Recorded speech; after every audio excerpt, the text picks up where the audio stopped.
This is the very reason why, as a driver, we never know if we're going to make it home at night. No matter how we drive or how defensively we drive, there's always going to be the actions of others that we can't control.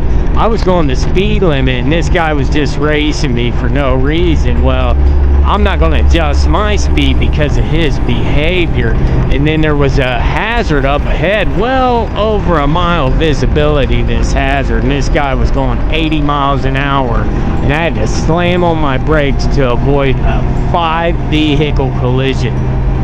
Those 3 cars that were surrounding us, those people probably would have been fatalities in this action right here. Absolutely crazy. And then 2 miles up the road, the guy got off of the exit.